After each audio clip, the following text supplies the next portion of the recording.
पण शूट केला daily blog number 9. तर आता देवपूजेपासून सुरुवात केली आहे मी. सकाळची कामं आवरली, म्हणजे आंघोळ वगैरे झाली आहे. जे काही छोटं मोठं क्लिनिंग होतं ते करून घेतलं आहे. मावशी आल्यात, त्यांनी झाडूबाजी करून घेतली, झाडू आणि फरशी. आता त्या कपडे वाळत घालायचं त्यांचं काम एका साईडला सुरू आहे आणि माझं एका साईडला पूजेचं काम सुरू आहे. सो देवपूजा केल्याशिवाय मी काही नाश्ता वगैरे करणार नाही. पूजा वगैरे व्यवस्थित झाली आहे. देव वगैरे विजळून घेतलेत, छान फुलं वगैरे वाहून घेतलेत देवांना. आणि आज शनिवार असल्यामुळे आम्ही घरीच आहोत. तर सकाळपासूनचं रुटीन थोडं क्लिप्स शूट करण्याचा प्रयत्न चालू आहे माझा. होप्स तुम्हाला छोटे छोटे ब्लॉग्स आवडत आहेत माझे. काही सजेशन्स असेल तर तुम्ही कमेंटमध्ये प्लीज सांगा. हे जे काही आहे माझं दिव्याचं होल्डर वगैरे ते पण मी सगळं क्लीन करून घेतले. त्याच्या आत मी छोटी खंती लावते मातीची. बट तो दिवा मी बाहेरून घासून पुसून स्वच्छ केला. हा तुळशीजवळचा लांबण दिवा पितळेचा आहे, तो सुद्धा पितांबरीने स्वच्छ केला.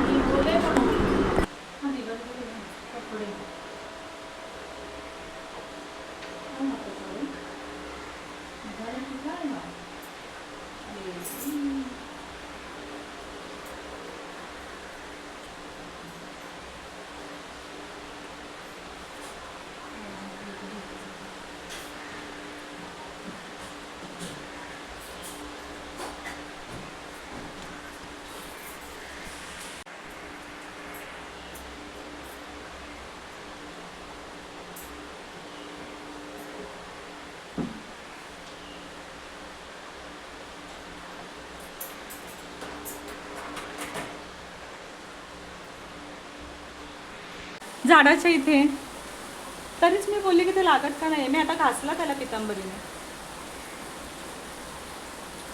कुठे साखळी गेली? साखळी होती ना, साखळी आहे कुठे. आणि हा वरचा अटकवायचा आहे.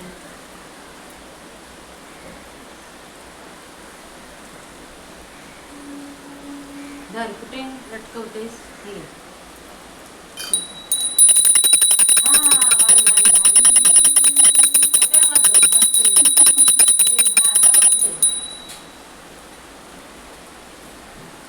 मस्त घाट.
तर त्याची तयारी मी एका साईडला करून घेते.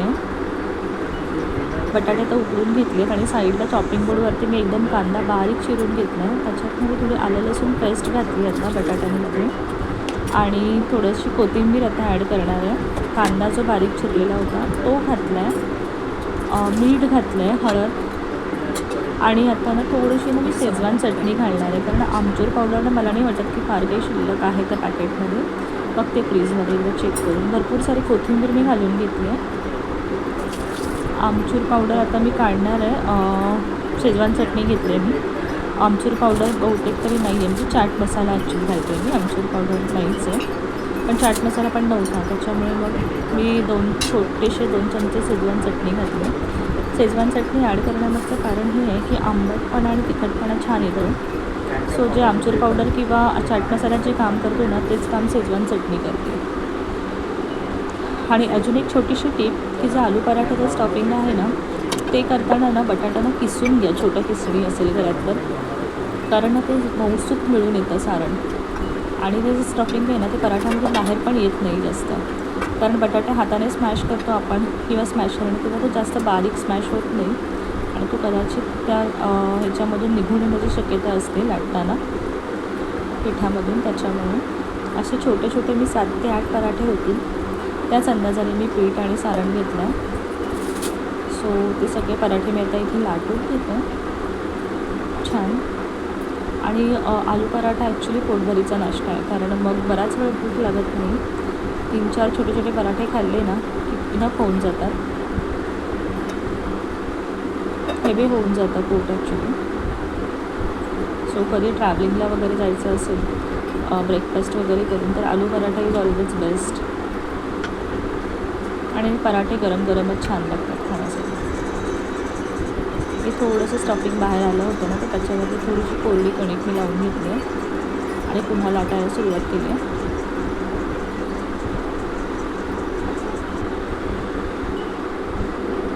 असे छोटे छोटे पराठे मी बनवून घेतलेत. एका साईडला तेल ठेवून दिलं, पॅनसुद्धा गरम करायला ठेवून दिला होता मगाशीच.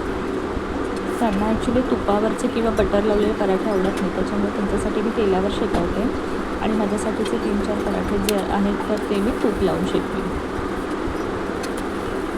ते खरपूस छान भाजून घ्यायचे. गॅसची फ्लेम मोठीच ठेवली मी. बघू शकता छान असे फुलून येतात पराठे. त्यांची प्लेट रेडी करून दिली. इथे थोडंसं टोमॅटो सॉस, शेजवान चटणी आणि 2 आलू पराठे. ॲक्च्युली मी दही वगैरे पण आहे फ्रीजमध्ये, पण त्याला नको होतं, त्याच्यामुळे त्यांना सॉस आणि चटणीसोबतच दिलं.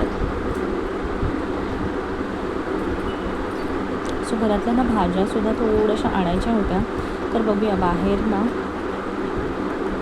पाऊस आहे, सो लेट्स सी.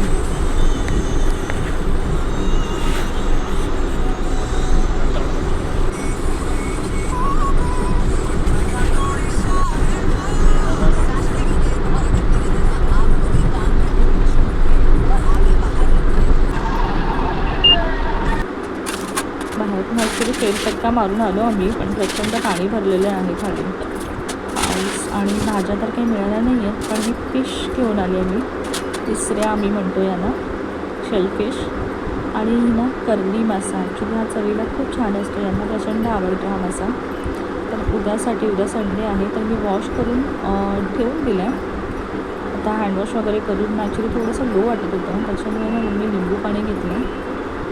लिंबू पाणी माझ्याकडे नेहमी बनवलेलंच असतं फ्रीजमध्ये. आठवड्याभरासाठी मी स्टोअर करून ठेवते जास्तीचं लिंबू आणून.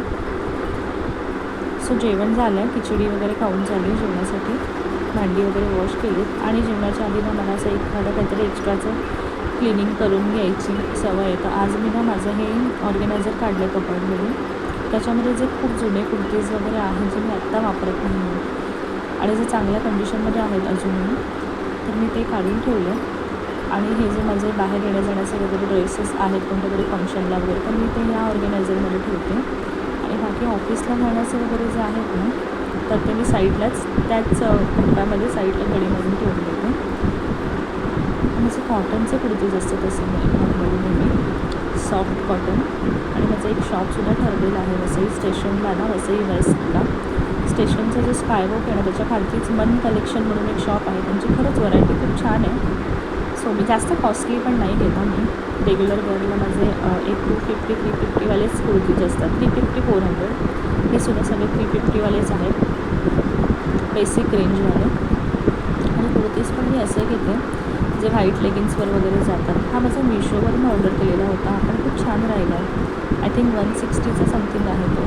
हा सुद्धा त्या शॉपमधलाच आहे, हा पण 350वालाच असेल. कपडा बघू शकता एकदम सॉफ्ट असतो त्यांच्याकडे. हा सुद्धा त्यांच्याकडचाच कुर्ता आहे. सो हे असं आता मी हा झुडिओमधला आहे. 299ला समथिंग झुडिओमध्ये होता आणि ही व्हाईट प्लाझो आहे. सो आता मी हे असं सगळं करून ठेवलं आहे, ऑर्गनाईज छान कपाट लावून दिलं आहे. आणि आता हा छोटासा ब्लॉग आपण इथे सेंड करूया. स्टेट येऊन भेटू उद्या आपण.